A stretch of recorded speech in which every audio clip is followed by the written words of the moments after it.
Pam, because she's going to take us on a trip with one of the great historical figures in our hobby, a man that's responsible for the discovery of many, many plants.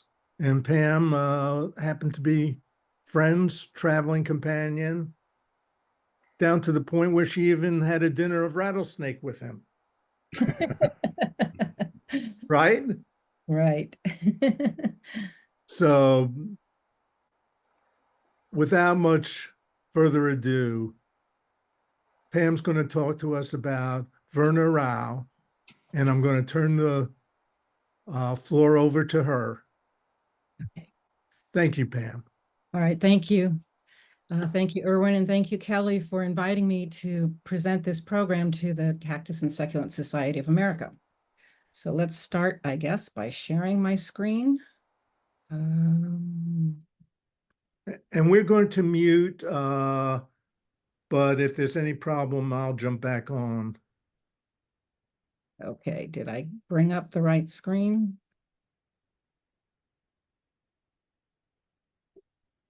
Right now we see the Zoom. We're not seeing your screen now. Okay, wait, here it is. Where's my program?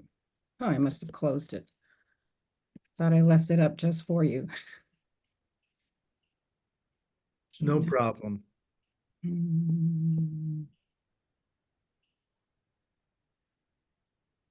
Did you hit share? Well, I'm looking for my screen on my screen first before I. Okay, so it looks like it has closed. Let me reopen it.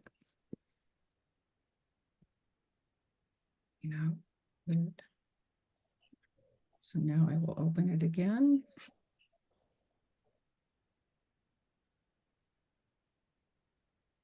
Okay, hit play. And now share.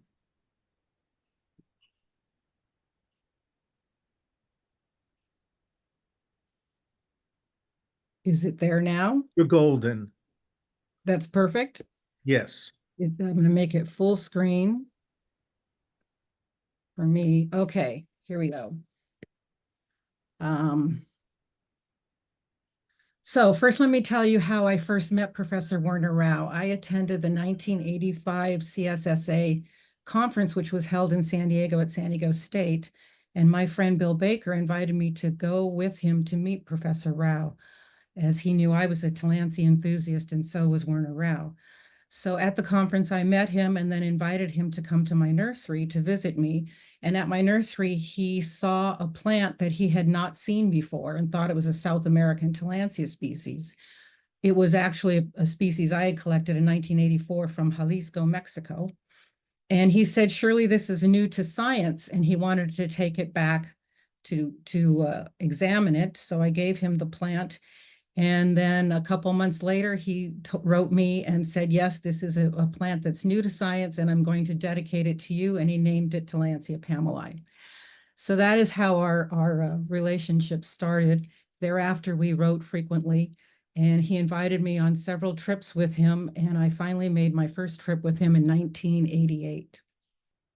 So this program is two parts. The first part is I will talk about who he was and what he did, and all of the data that he collected during his lifetime.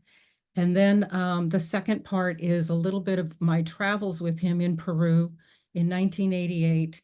And then I revisited Peru in 2019. And so we'll see some images from that trip as well. So this is the Tillandsia pamelae. In fact, the one here on the left is the actual plant that I had collected and given to him from 1985. And that on the right is how it grows in habitat. When I first discovered the plant, I was surprised no one had seen it because the inflorescence can hang about 5 or 6 feet long. So it's a spectacular plant to see. So he got his doctorate in 1937, and his first professorship was in 1939. He accepted a position at the University of Heidelberg, and And then he stayed there until he retired. He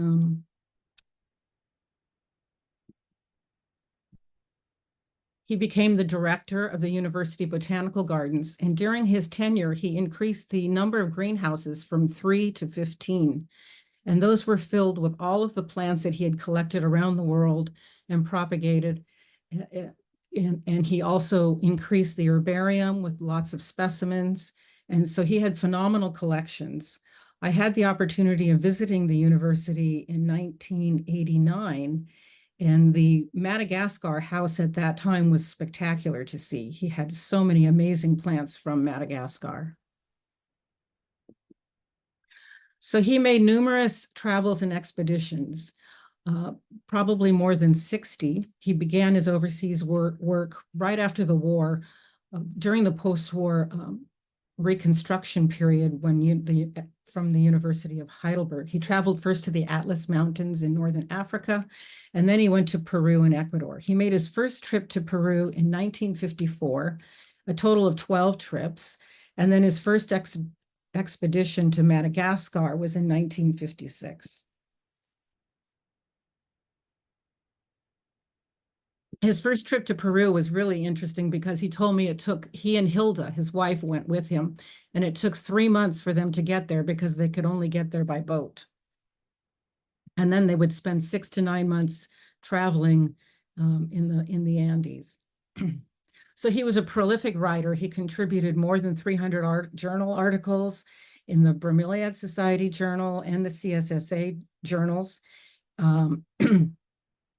He had the publication from the Bromeliad Studies, which focused mainly on bromeliad reports and new species that he published. He discovered 1,200 taxa, and 700 were described himself. He wrote numerous books on bromeliads, as well as 7 or 8 books on cacti and succulents. I think he published a total of 24 books. He also wrote a book on the cactus of Peru in 1958, just 4 years after his first trip. He wrote a book on mushrooms. So he was really prolific. Several of his books were initially in German, but they came out years later in English translations. His final publication came out in 1995, and it was 2 volumes, and it was The Succulent and Xerophytic Plants of Madagascar. And if you don't have this, this is a spectacular book. All of his photography is his own photography. He always had great tips on how to photograph plants the best in habitat. And it's just wonderful. This is a really wonderful publication. I want to point out down here in the lower left corner, this image, you can see 2 postcards there. Those postcards have stamps on them that incorporate the plants. He loved to collect the stamps from the localities where he was collecting, and he would frequently send postcards back to all the people around the world that he met. I have several letters and postcards with different stamps that have plants on them. In fact, he was such a prolific writer that I kind of think that if he was alive today, he would definitely be a plant influencer. He would be on Instagram posting all the time of all the wonderful plants around the world. He received numerous awards. He received the very first Cactus de Oro Award, which was initiated by Princess Grace. And he, of Monaco in 1978 to recognize the distinguished members of the International Organization for Succulent Plants. He received the first Cactus de Oro Award, and it was the only Cactus de Oro Award that was actually made out of gold. He received awards from the Republic of Peru and the Municipality of Monaco. He received the Royal Horticultural Society, the Golden Vici Memorial Medal for outstanding contribution to advancement and improvement of science. The Wildenau Medal in Berlin for his accomplishments as a botanical garden director. In 1999, the Republic of Madagascar awarded him Knight of the National Order. So in 1973, he was named a CSSA fellow. So there's approximately 195 taxa that are named in his honor. Amaryllis genus Rauhii, the species that comes from Peru. I think there's only 4 species in that. A genus that comes from Peru, there's only 4 species in the genus. Cactus genus Rauhioserius, also Peruvian genus. Rauhelia is a orchid genus that comes from Brazil. There's a Tillandsias species from Peru, Tillandsia rauhii, and then there's the Aloe rauhii from Madagascar. In 2014, I honored Professor Werner Rauh by naming and publishing a plant, Tillandsia werner-rauhiana, which is a species that I had found growing in the same locality as Tillandsia pamelae. And I had studied it for many, many years, at once thinking it might be a natural hybrid, but later determining that it probably wasn't. And so it was published as a separate species, and I dedicated it to honor Werner Rauh. So of the 54 genera of bromeliads, these are the species that were described by Rauh. And then in 1995, there was the genus Werrauii was dedicated to him, and 92 species of bromeliads were put into that genus. So let's take a look at his expeditions. All of the green countries are places that he traveled. Again, the first trip was to the Atlas Mountains. And here I've highlighted in yellow the most prolific areas that he went. So let's look at Brazil. He traveled to Brazil 5 times, and he made 1,914 collections, which is quite a lot of collections. Ecuador, he was prolific in 3,300 collections there. In Madagascar, he traveled to the most, and he made 7,262 collections. It was interesting, he made 1 trip to Israel, and he made 1,000 collections there. And then Peru, again, was another prolific area for him, where he made probably the most, 8,890 collections. So that's a lot of data and information. And he did all of his field work. This was all pre-iPhones and computers and technology. So it was all done old school way. He had approximately 195 field books with notes, 18,000 pages, 40,000 entries, all of the collections, and then the photographs. He was a prolific photographer. He did photos not only in color, but also in black and white, films and slides, no digital imagery. And he collected also flowers and parts of plants and preserved them in alcohol. So what do you do with all of this information? This is a lot of information. And so the Werner Rauh Heritage Project was started in, I think, 2000. And its goal was to be able to incorporate all of this information into a relational database to make it searchable so that other researchers could access the information and use it for the research that they needed. Otherwise, you would have to come to the university, find living specimens, go through the herbariums, maybe pick through his field notes to see what you could find. And he was excellent at not only noting in the field notes the plants, but also the geography, because he had a really strong interest in geology when he was young, and the people and the culture and all of the things that are in the environment. So he did keep excellent records. So the project was announced in May of 2013 to celebrate his 100-year birthday. And the website link, they use the word scriptorium in the URL, the website address. And the reason for that is in the medieval times, in the monasteries, the scriptorium was the workshop where all the books were kept, and they would document everything from what plants were used for medicine, what plants grew here and there. All the records were kept there, and they felt that was sort of the type of work that Werner did by recording all the information, not only on plants, but on the people and the ruins and historic sites, and all of that was there. And so to honor that, they used that in the URL address for getting a link to the database. So the project started, their first project was to scan all of the field books and digitize all the herbarium sheets. And on the right here is a whole timeline of what they started with and how far it went. Then they had to create a SQL database. A SQL database is kind of like an Excel spreadsheet or an Access database where you take little bits of information and connect it to other bits so you can link from one part to another. They had to store the data, and then they had to create an interface so that it was accessible to someone who wanted to search it online. So what are the difficulties that they had to overcome? Well, one of the first difficulties is Werner Rauh's handwriting. Oftentimes it was indecipherable. I'm not sure if you can read this, but this says Cissus quadrangularis, gloriosa, euphorbia turricali, and then another euphorbia stenoclada. So someone had to be very careful and decipher the handwriting. And then the second difficulty they had was the numbering system that he used for his field books. It wasn't a consistent numbering system. Sometimes it would start with the letter K for cactus. So here we have cactus number 7 collected in Peru.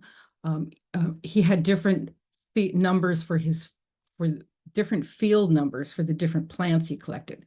So sometimes he was using letters, sometimes he used numbers, sometimes it would start with a letter P for Peru or M for Madagascar. And then after a certain period, after 1961, he stopped using letters and he went just to numbers. So the project had to come up with a uniform way to identify the field numbers because it had to be logical to fit into a database so it could be searched and make sense. So they came up with these abbreviations: Heidelberg, Rauh, field book number, field booklet, and then the page number. That was the basis of the system. So online, you can get a whole list of all of the field books that he had. They have images of them, and they've scanned them all, so there's actual images of each page. Here you can see this is his first book, 1954, and it has cactus K7 through K106. Another book, and then here it continues, 1954, and then it continues again. So I guess he had 3 books in that first trip to Peru. So the way a relational database works is that you have one little bit of information and it will connect to another. So everything connects. The itinerary of the trip that's noted in his field books, the entry of the plant that he discovered, where he discovered it, any synonyms can be added into the database. The taxon or taxon changes can be noted in the database. Images of the plants, they're all tied in together, as well as the herbariums. So here we have a page from one of the books. And then we've got Tillandsia ionantha. This must be I think it might be Mexico. And it can connect to the entry that's the field entry in the field book. That can be connected to the images. These are images of the living specimen that still exists in Heidelberg, because that was part of the project as well, is to find these, to document any of the specimens that are still living and connect them to the field notes. And the itineraries, the taxon, all of that can be connected. So to give you an example of how it works, here's a page. If I went to the database and I search for Tillandsia reducta, which is a species that is found in Peru, in the Cajamarca region, it brings up these entries, 6 entries, dating from 75 to 88. In fact, these 2 entries are when I was traveling with Werner Rauh. And then you can click on the entry and then go see how it was written up in the book. It will take you here to the page. So here I've looked for another species, Cacticola, Here's the page and the entry, and it gives you some of the field notes, if noted, because he frequently would note the elevation. Here we have an elevation, a locality, and then other information that's related to the species. So here's the book from 1988 when I traveled with Professor Rauh. We traveled in January and February of 1988, and we can open up the book to one of the pages, and here by the hash marks 69481 is Tillandsia rauhii, variety longispica, and it's a new variety from Rio, Shanghai, about 500 meters. So this turned out to be a new variety that he ended up publishing 2 years later in 1990. Here we have another species. I looked for Tillandsia humilis, and in this particular species, not only did it link to the entry in the field notes and give you the basic information here in the database, but it also linked to a map to kind of show you the locality on the map. So some of the entries are linked to Google Maps where you can find a locality. So the Werner Rauh Heritage Project at the Heidelberg Botanical Garden has more than 10,000 living specimens, and these were all photographed in high resolution. The type specimens, 80,000 vouchers, all of his photographs and field notes, and all of the information has been placed into the database to make it searchable for any researcher who wants to search it. The web address is here. At the end of the program, I have a QR code that will link you directly to the web address so that you can take a look at it yourself if you're interested. So now we're going to start the part of where we make our little trip into Peru. Peru is a really very diverse country, and it has a very interesting geography. Many of you are probably very familiar with it. The coastal desert on the western side ranges anywhere from 30 to 100 kilometers wide, and it's basically a sandy area where very few plant species are native. And then it climbs up these steep mountains over the Andes and then into the inter-Andean valleys. And this is where there's a lot of nice diversity, especially of Bromeliaceae. The eastern slopes goes down to the lowlands towards the Amazonian side. So the climate in the dry desert in the west is very dry. They get about 7 months a year of thick, dense fog, and the rest of the time it's fairly dry, and it rarely rains. In the inter-Andean valleys, it can get quite cold. It's temperate to cold, and then in the east, it's very tropical. So the first part of my trip started in Lima, and I met up with Professor Werner Rauh and Dr. Carlos Ostalaza and Klaus von Bismarck. Klaus lives in Peru, or was living in Peru, and was a friend of Professor Rauh's. Dr. Carlos Ostalaza was a physician, but he was also a very active cactus and succulent collector, and he started the Cactus and Succulent Society in Peru in 1987.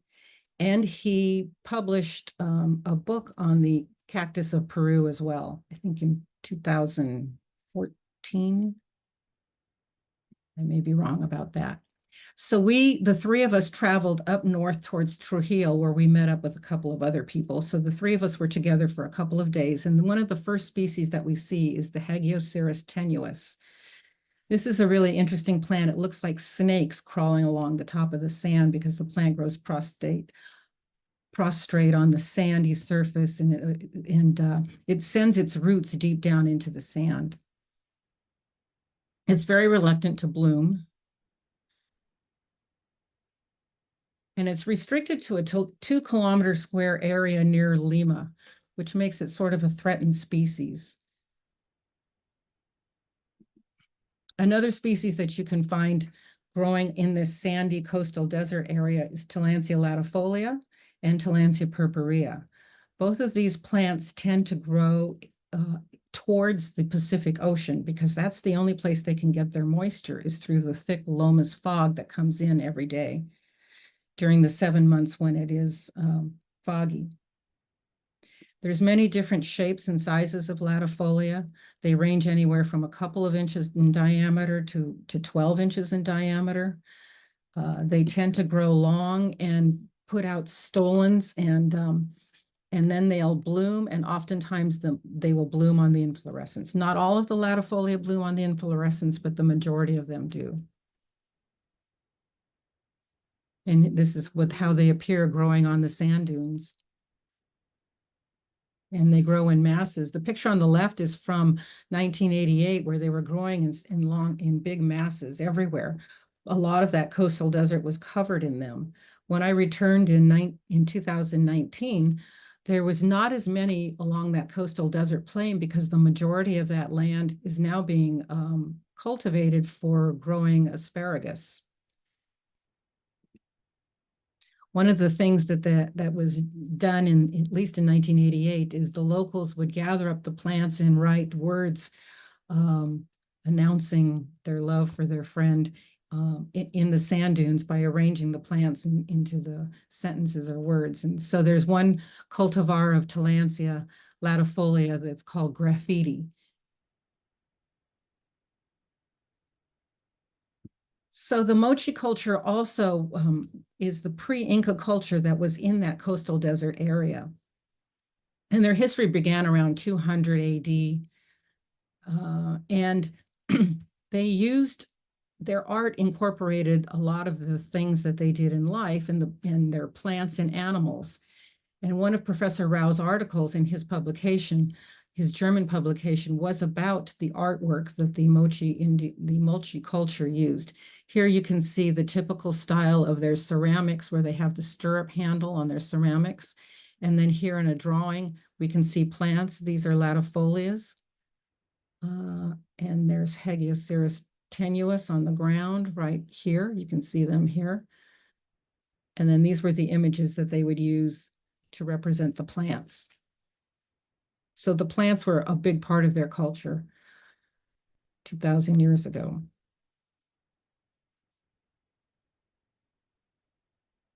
Once we went north, we met up in Chiclayo with 2 other young Germans that were living in the area, and we hired a driver, and then we traveled east into the Cajamarca region.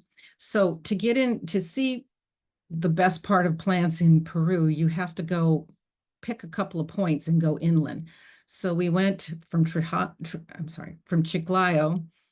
in here to Cajamarca, and this is the region, and this is the path that we took, and this is where I took all of my images. The next section, we will travel the central part of the country, and then we'll go further south to that part, because you can't really traverse the whole country in one fell swoop. You have to go back to the coast, and there's different areas to go in. So this was the way we traveled in 1988. We had a Jeep, we had a Peruvian driver with his Jeep, and then this young couple that traveled with us. We had numerous baskets for doing our plant collecting, because Werner Rauh was collecting plants to take back to Heidelberg. There were 5 of us traveling in this Jeep, so 2 of us had to be in the back of the vehicle at all times. He drew a lot of attention wherever he went. The children just were always fascinated by him, and he loved to spend time with them and talk with them. He spoke 5 languages. So he could speak in Spanish, I think French, German. I'm not sure of all of the languages, but so here's the roads in 1988 versus 2019. There's still skinny roads. Back in 1988, there were dirt roads. Now that's the same skinny roads, but they're paved. But you can see that it's a little bit of precarious when you have when you have big vehicles traversing on these narrow, windy roads. Can be a little precarious. So climbing up into the mountains from the coast at about 800 meters, one of the first cactus that you see is the Neoremundii gigantea. This is an area that Professor Rauh referred to as the rock cactus garden, because the geography changes from the sandy soil. It's now there's rocks, and you're starting to climb into the mountains, and you start to see more cacti. This one was named after the famous scientist Antonio Raimondi, Italian scientists who ended up immigrating to or living in Peru and doing a lot of discoveries in Peru. One of the first bromeliads that you see in this same area as you start to climb up into the Andes is the Deuterochronia longipetala, produces this beautiful yellow inflorescence with inflorescence with yellow flowers on it. It blooms on the same inflorescence. So if you have this in your collection, you don't want to cut the spike off because you want it to bloom every year. And it grows with the Espestoa lanata. Here we have Espestoa lanata and Hagioceras versicolor, another columnar cactus that grows in those areas. And another Hagioceras here, Acanthus.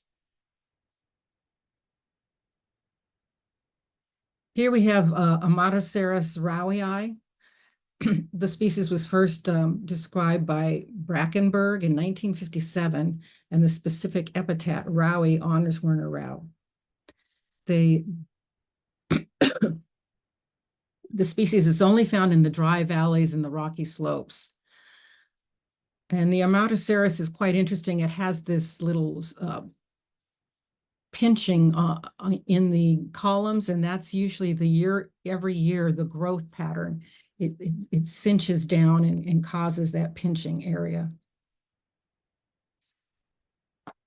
Here are Melocactus bellaviestensis, another interesting cactus that once it starts to develop its cephalia, the plant no longer grows. It's the cephalium that continues to grow and get larger and larger.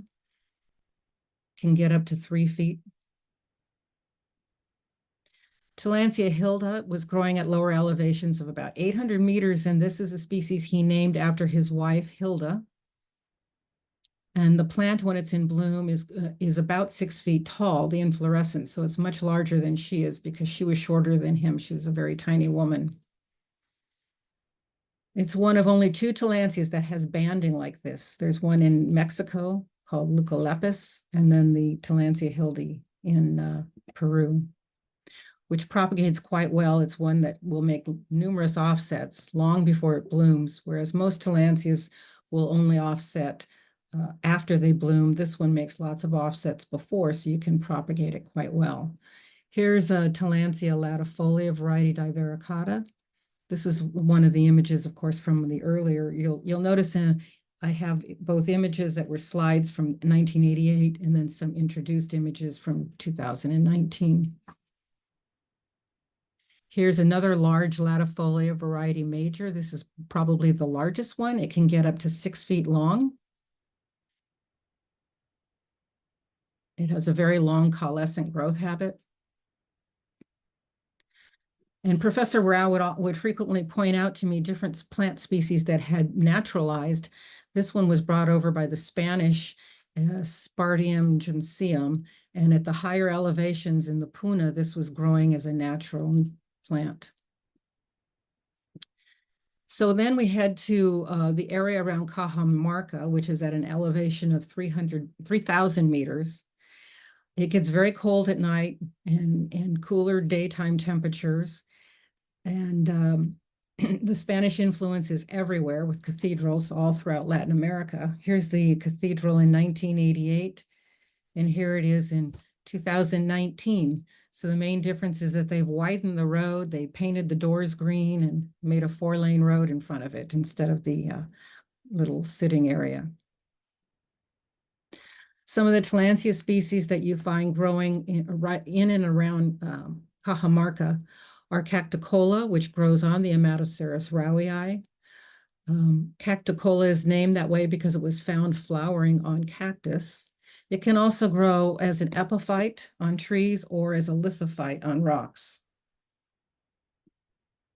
We found several species of Pitcairnea that turned out to be new species as well. Pitcairneas grow usually on rock walls and they look like fine grass. Some go deciduous and have no leaves at all during certain parts of the year, but they all have very colorful blooms. They don't last very long, but they're very colorful.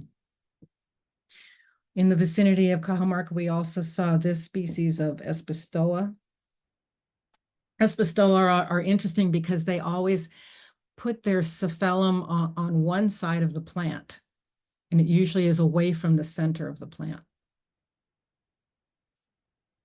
Here is a Browningia altissima. They tend to have a single trunk, and then they branch out more like a tree. And again, another Armatoceras balsacensis.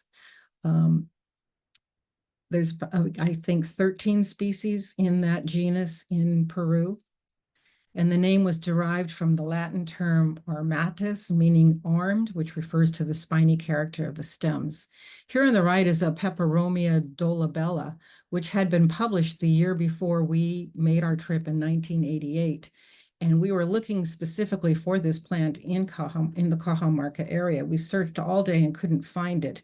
And that night we had to go find a phone to make a long distance call back to Lima, where Dr. Carlos Ostalaza was, so he could read the journal article to us, and so we could get closer to the exact locality, because Professor Rauh was determined to photograph the plant and habitat.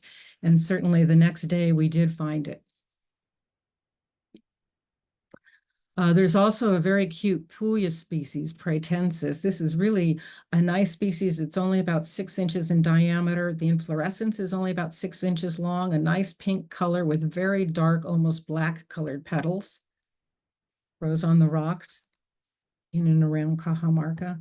From Cajamarca to driving outside of Cajamarca in the direction of San Marcos, there's another species. This one's about 8,300 feet. Lacioceras rupicola. Lacioceras is Greek meaning woolly, and therefore the woolly cereus. So there's 2 species in this genus that are endemic to Peru. And you can see the woolly on the top of the cactus.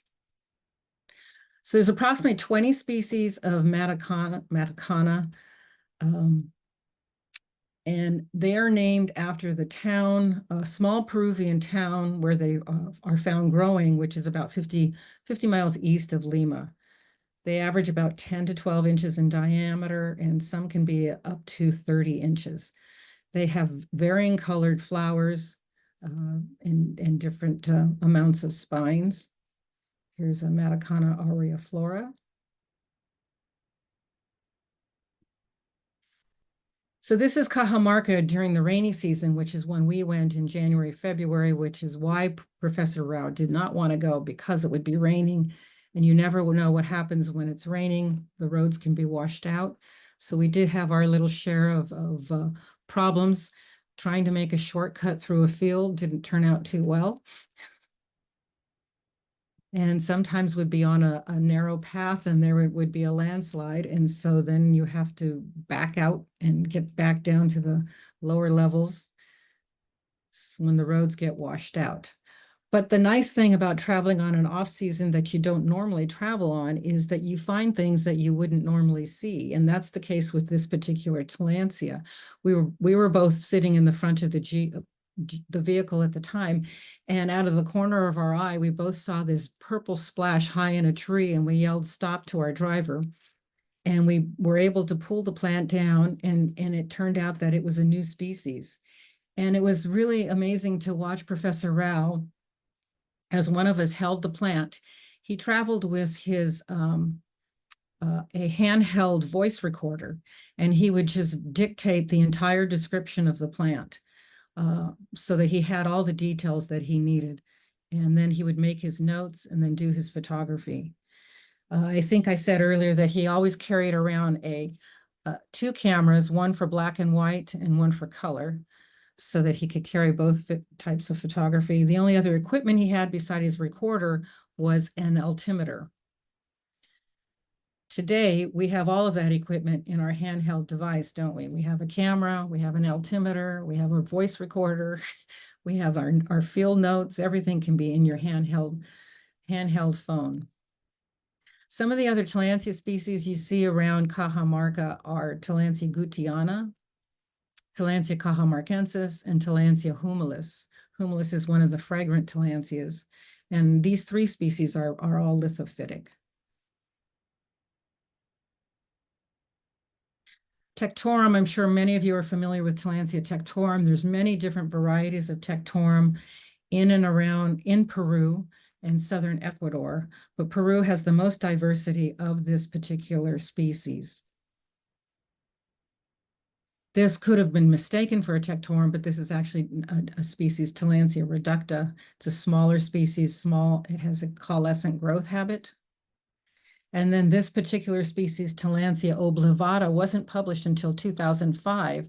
Oblivata, which means the forgotten one, because it was passed on many, many times. It's so high up on the rocks, and looking afar, people would just think that it's a young cluster of tectorum or reducta, until finally some of the German explorers actually examined all of these different types of tectorums.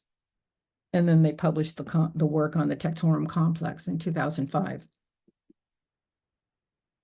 Another plant that is related to tectorum is Tillandsia heteromorpha, variety Rauhi. We collected this on our trip also in 1988, and it was not actually described as a variety, I think, until the 2005 publication.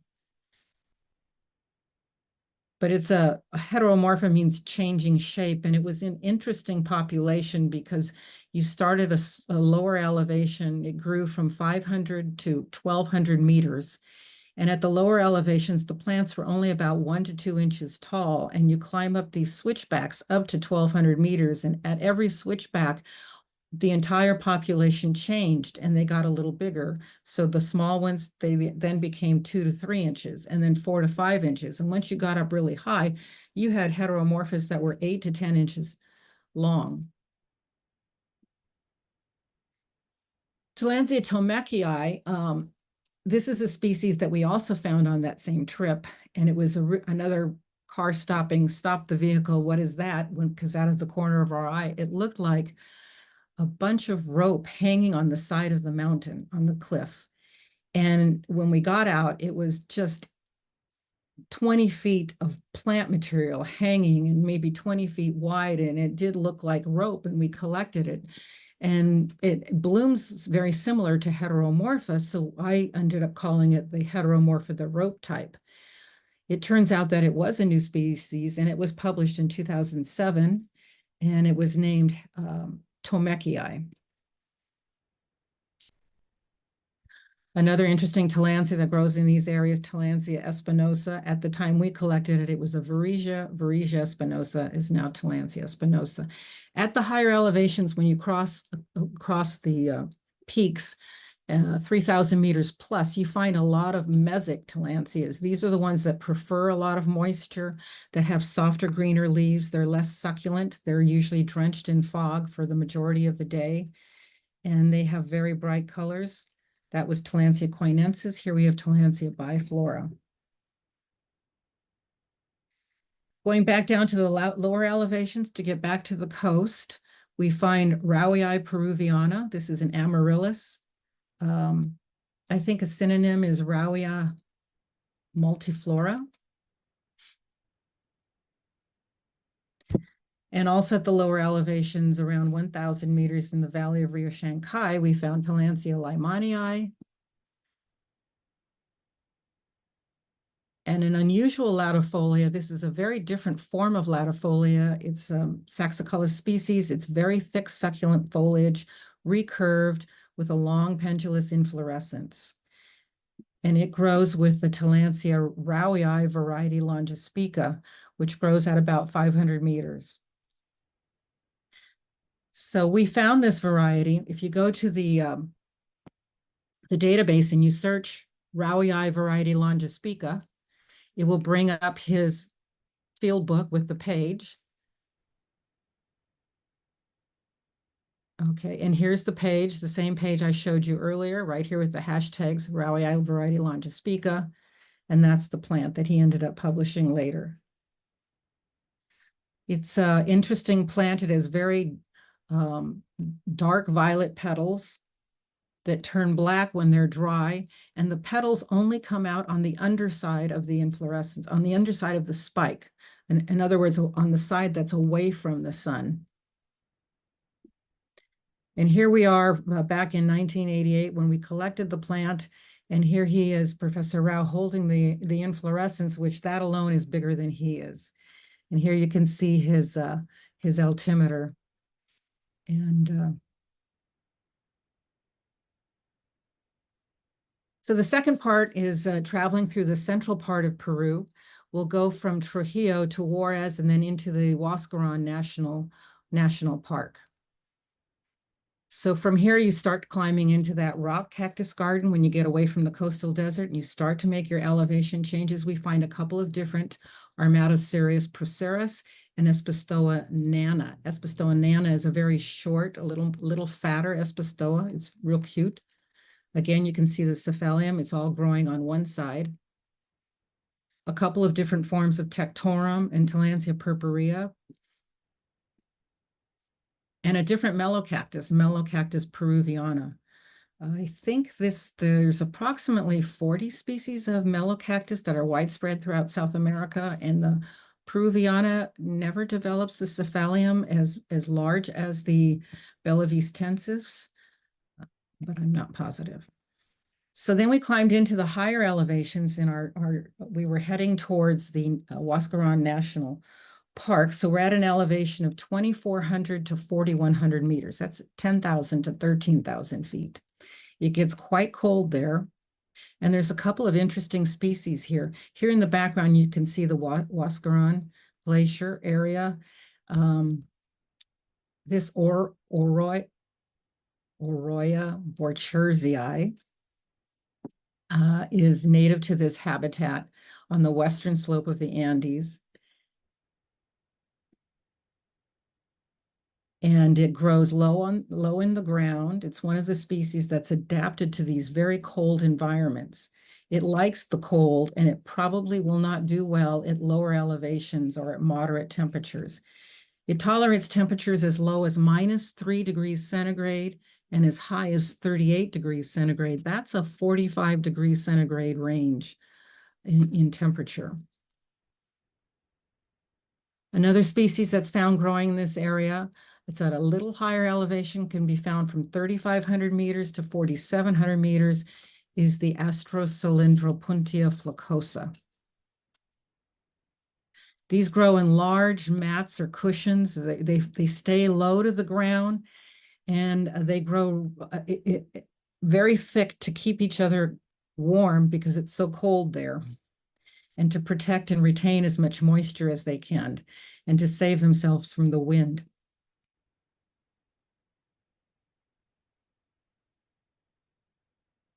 So here again is Astrocylindropuntia flacosa.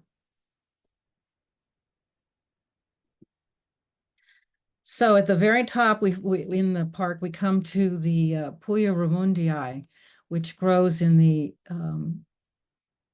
Parque Nacional Huascaran, Cordillera Blanca. It grows at 15,000 foot elevation, and it takes 70 to 100 years for these plants to bloom. So I was here in 2019, and all of these inflorescences are past bloom. We only saw 2 plants when I was there that were in bloom. So in previous years, there must have been hundreds of plants in bloom. Here on the left, you can see a chart showing how long it takes to reach its maturity. So after a few years, 0 years, it will start to sprout from seed. It takes 10 years to have about 10 leaves.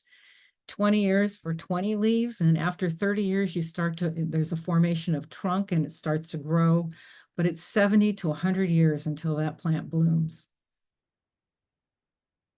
The species was named Rumundii to commemorate the 19th century Italian scientist Antonio Ramundi.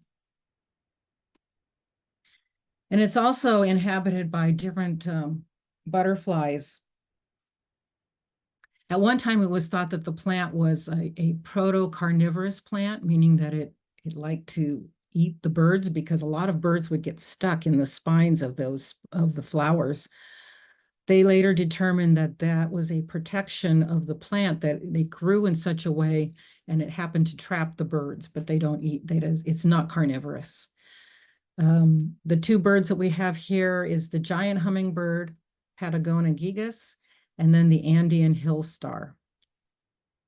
And each plant will produce about 20,000 flowers. So it's a great place for the birds to hang out. So this is the last part of the trip. We go from Lima south, and then we head out east in the direction of Machu Picchu. So coming south along the coast, we'll see a couple of the coastal sand areas, the coastal desert plants. One of the first ones we found was the Loxantha cirrus species. Nice orange petals. And then another Chlysostactus cactus. I'm not sure which species this is. And then we head east to begin to prepare for our climb to go over the Andes in the direction of Machu Picchu. And if you're in that area, you have to stop and see the Nazca region and visit the Nazca lines.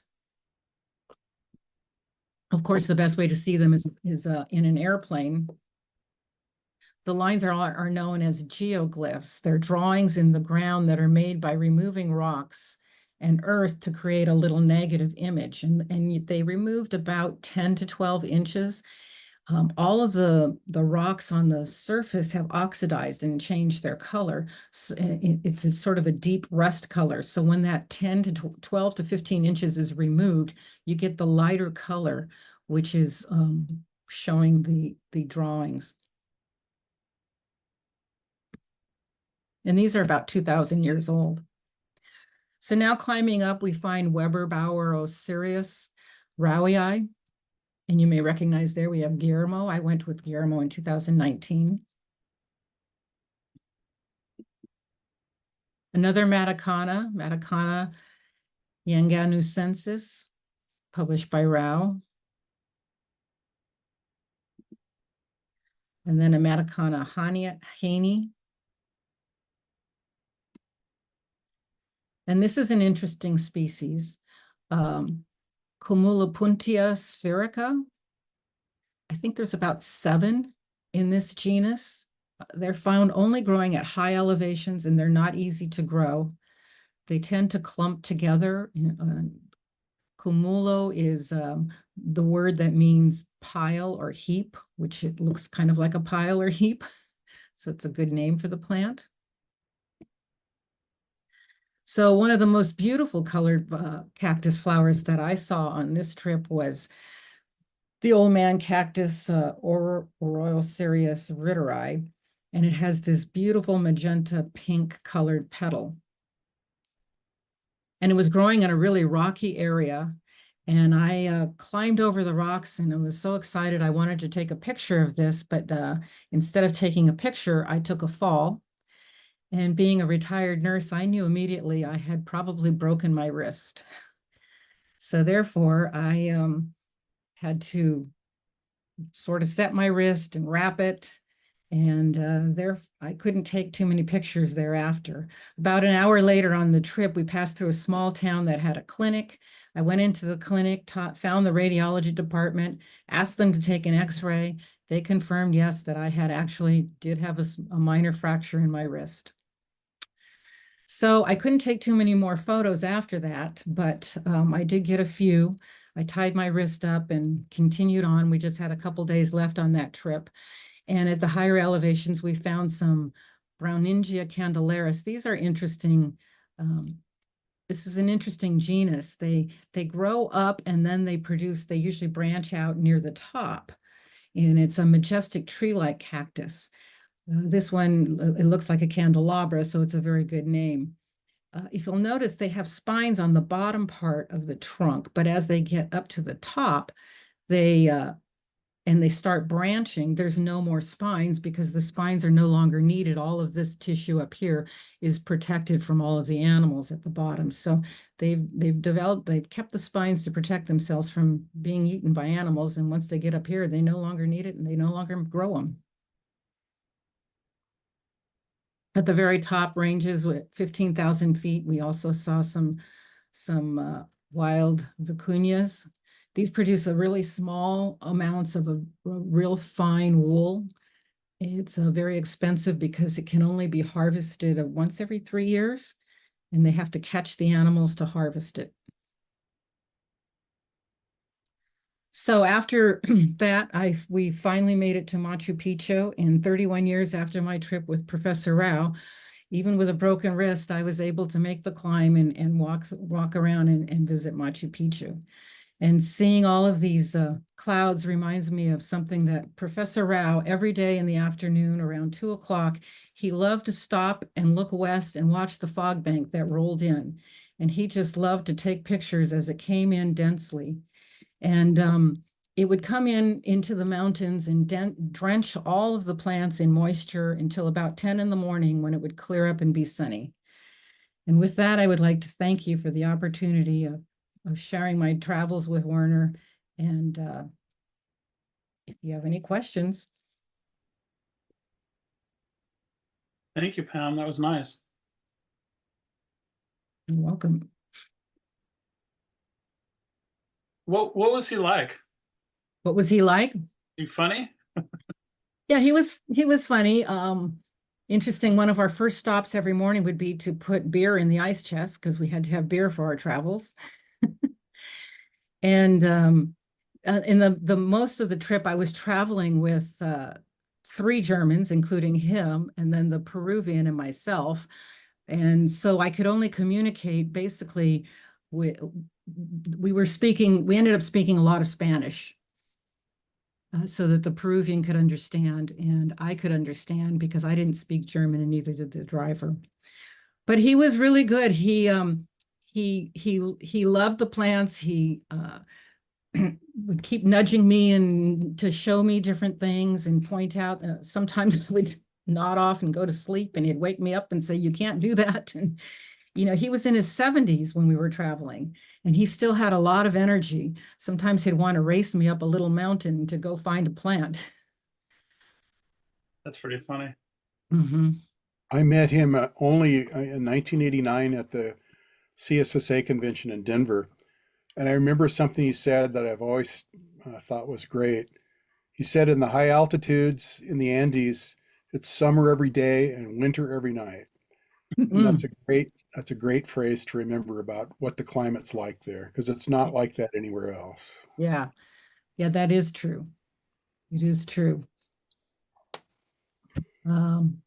He was very good at photography, and he pointed out to me that when you're in the field, oftentimes it's hard to get a good picture. And he says you need to look for the blue sky and do whatever you can to put the blue sky behind your plants so that you have a good background. Good tip. Mm-hmm. So it looks like questions are appearing in the chat, but one of the questions was, is the database at the University of Heidelberg connected to his presentations? I don't think it is. No. Is there a source for his presentations anywhere? That's a good question, and I don't know if I don't recall reading or learning anything about that. I mean, they acquired all of his images, and I don't know that, back then he was doing presentations like I was when I first started. We used slides and slide projectors.